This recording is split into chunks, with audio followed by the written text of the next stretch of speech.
ladies and gentlemen, this is me, Makalesi. And Siris Kim. And today we would like to give a farewell and a rest in peace to the beloved Peter Parker, also known as Spider-Man, when he decides to activate his superhuman powers. He was introduced to the Marvel comic books in 1962 and can be associated with the Marvel comic books. For those who do not understand Marvel, would you say he's associated or is connected to X-Men or the Avengers? They're from the same publisher, so same universe, so sometimes they do intertwine. In comics, when you're from the same universe, you would probably, especially if you're major characters, interact with your fellow characters of that particular universe. So, for instance, you want to see Spider-Man. Actually, Spider-Man, Batman, Superman have interacted, but that's when the two universes came together. So Marvel is a separate entity. So in a sense, it's like Spider-Man actually was an Avenger, Reserve Avenger for a little bit, and he interacted with X-Men a lot. But he, as a character, exists as his own entity. Okay, interesting. But Peter Parker was raised as an orphan by his aunt or mother because his mother and father has passed away. And the social conditioning of his upbringing, he was more of an introvert, also known as a geek. And a lot of people could resonate with him because he was self-taught, therefore he never really had a mentor. But he had his superpowers by being... He was bit by a radioactive spider, so in a sense, he acquired the abilities of a spider. So it's like he was faster, he was more agile, he was stronger, he could shoot webs out of his hand, he could crawl on walls just like a spider can. It's gonna bring out the inner geek in me. If you look up the stats, it would say stuff like he could lift 10 tons. Right, which is kind of like a Spider-Man, not Spider-Man, but a spider would be able to do with the webs, and if they were strong. Like a lot of times people say they don't understand how spiders, if you were to take their ability to do the powers that they do and equivalent to human strength, they're very definitely powerful, even though they're sort of dainty to their experience. But even though he was a superhero, in contrast to Batman, in his everyday life, he seems like a regular person, right? That's kind of like a really interesting dynamics in his relationships. In comic lore, you have a top three. In terms of when they say top three, it'll be the characters that are most known to people in the mainstream. When any mainstream person, even if they don't read comics, sees that character, they know who it is. It will always be Superman, Batman, Spider-Man. Spider-Man was unique compared to Superman and Batman because Peter Parker itself, this is why his death is epic in a sense, because Peter Parker basically kind of represented what the average comic book guy was actually going through. Whereas Batman, as Bruce Wayne, is a billionaire. It's ridiculous. Like the average comic book guy doesn't have that. And Superman, it's kind of like super duper hero, not only in physical strength but also in matrix strength. Well, Batman does have his qualities. He did have qualities. I don't want to make this about Batman, but he didn't have powers, and he actually got it by hard work and training in martial arts. So on that level, that's more relatable than actually being bitten by a spider. But the character Peter Parker itself went through a lot of trauma compared to the other two major super characters.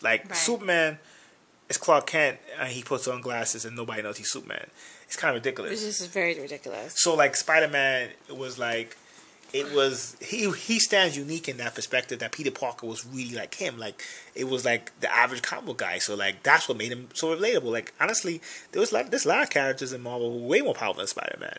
But I think that what makes Spider-Man interesting, where Superman came from a different universe. He's very powerful. He's a god, came down to earth. Batman, I'm sorry, he's a rich dude. Sorry. You can take all the martial arts you want because you're rich. I'm sorry. His parents got killed, though. It was... Well, all parents get killed when you're a superhero. Yeah, of course. But, all three of them, I don't take anything away from them. I kind of want to do a Superman video on it, too, because Superman's coming up. We'll do that separately. But I have to admit, all of them are unique. But Spider-Man, I think his death is cool. It's interesting because I just think as a alter ego, Peter Parker was one of the baddest ass alter egos you could ever see. So when you see them, but you consider him sort of like a geek or introvert. Yeah, but that's the average comic book guy. Okay, so he kind of relates to his readers. No disrespect to comic book guy. I'm a huge comic book fan. And I'm not really huge a comic, but I can respect it. During childhood, comic books kept me, warm. That's like, there's no disrespect to it. It's just that, Peter Parker, to me, he has a special place because of he's a geek. Like, he's like, everybody can relate to that. So let's talk about his uncle died. I know his uncle died, and then that was like really, when his uncle died, he had to be like the only person that was able to, like, it was just basically his mom and parents died, and his uncle died, and then, like, what happened to his girlfriend after that? He had a girlfriend called Gwen Stacy. She died when he was fighting another villain. And that villain was like the Green Goblin. Yeah, he threw off a building. Like, come on. And all that stuff added to Peter Parker or Spider-Man's trauma because when he was very hurt. Yeah, like even me, because she died in the 70s. I started reading comic books in the 80s, but I went back and got as much issues as I can. And when I was reading that story, I couldn't believe they get killed. Like, everybody was like, oh my God, like, it was a big thing. And all that stuff from his uncle, his parents, his girlfriend, like, it just adds to Spider-Man's pain. And his pain actually makes the character. So when you see him die... So some people can be like, my life may suck, but damn, Spider-Man's worse.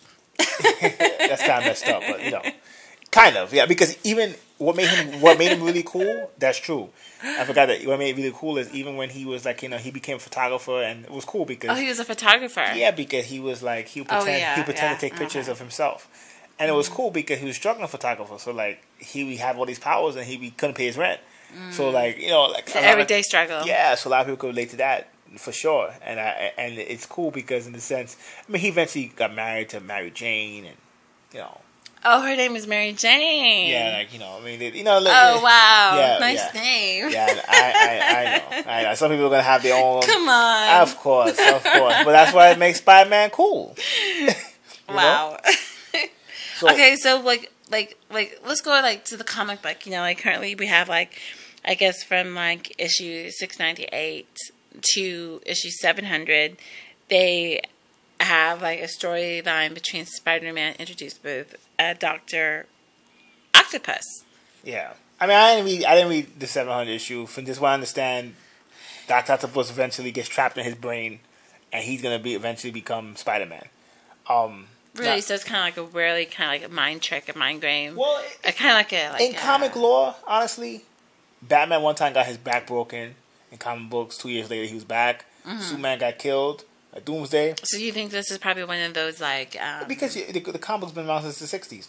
Mm-hmm. So sometimes you have to put a little spice. Mm-hmm. Mm-hmm. So for me, when Captain America got shot in the head and killed... Captain America really got shot in the head. Yeah, and then they said eventually... They kind of try to bring him back by it was like a time bullet. Then I haven't read comics I haven't read comics since 2005, so I read all this by just scanning. Wow. But what I'm saying is in comics nobody really stays dead. That's the whole point. Like what you do is this type of stuff kind of sparks interest again. You get the mainstream kind of pumping. You get the fans pissed because Dr. Octopus is one of his biggest. See what made Spider-Man kind of unique too. I'll give him Spider-Man this. This is what it's one thing I loved about Spider-Man. Mm-hmm. A lot of other comics, like Batman, he had Joker. That was his main villain. He had a lot of other villains, but when you think Batman villain, you think Joker. Like first. That one revenge person. When you think Superman, you think Lex Luthor. Mm-hmm. When you think X-Men, you think Magneto. Mm-hmm. Spider-Man, they say Dr. Octopus, but you could be Dr. Octopus, you could be Venom, you could be Green Goblin. Mm-hmm. He has a lot. Even Lizard, maybe.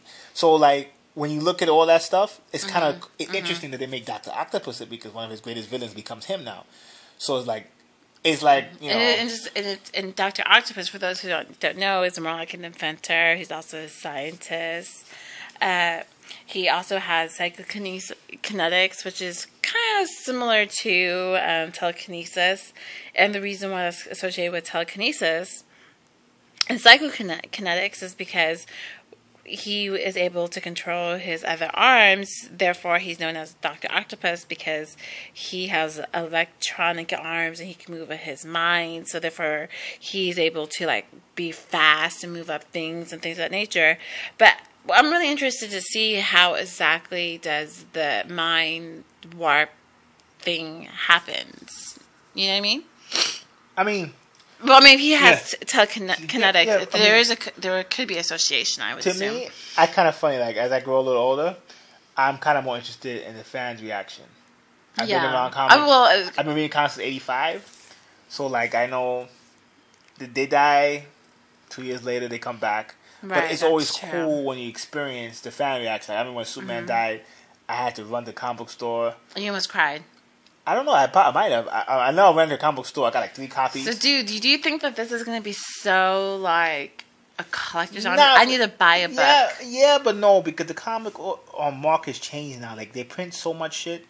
Like, back in the days, in the 90s, they didn't print this much stuff. Now they print so much stuff. It's like it's hard. I'm still gonna buy me a comic. Yeah. I mean, the collector stuff you get is like when a character shockingly like you get a character that wasn't popular or new and blows up. But like, this type of shit, they're gonna print so much. It's not the same like how it was back in the days. That's true. You know, that's like when they introduced someone else like like let's just see what people think. Well, they know collectors no more. Like comic books guys. I mean, even me.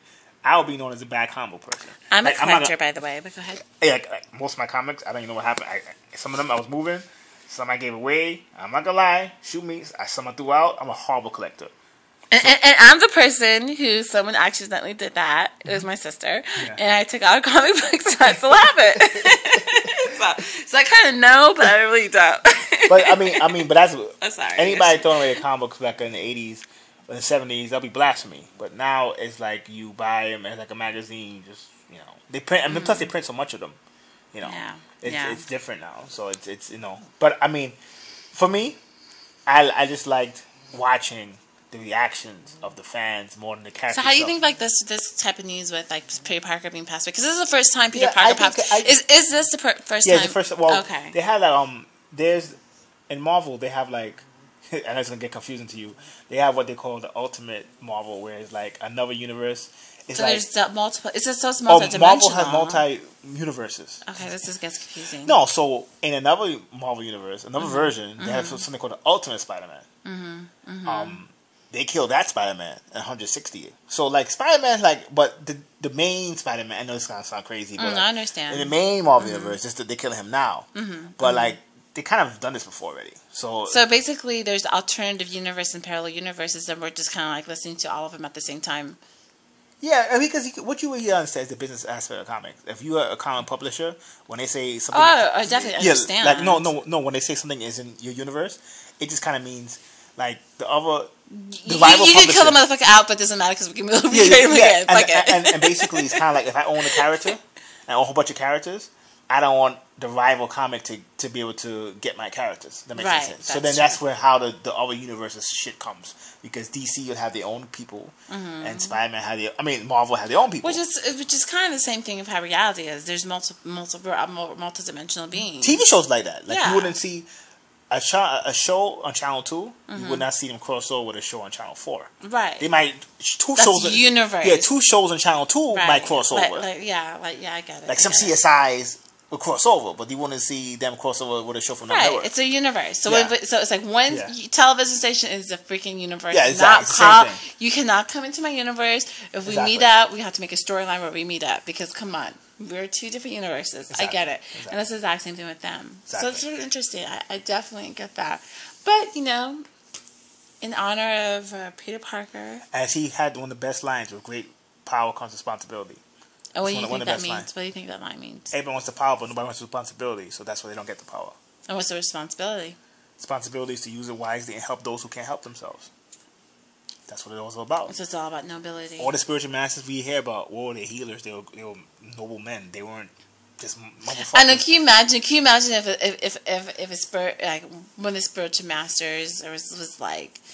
Like, what's up, party people? I'm freaking Mac. What's up? I control all the coochie. Exactly. So that's the whole point. So that's why Spider-Man had one of the baddest ass lines. Because he had to be like, damn, even though I want to do some crazy shit, I got to be like. I mean, it's kind of. I got to force myself to be in the library. It's kind of like if you're given the power, you're supposed to do something with it. Exactly. Whether you want to or not. So. True. Till next time. Peace. It's cool.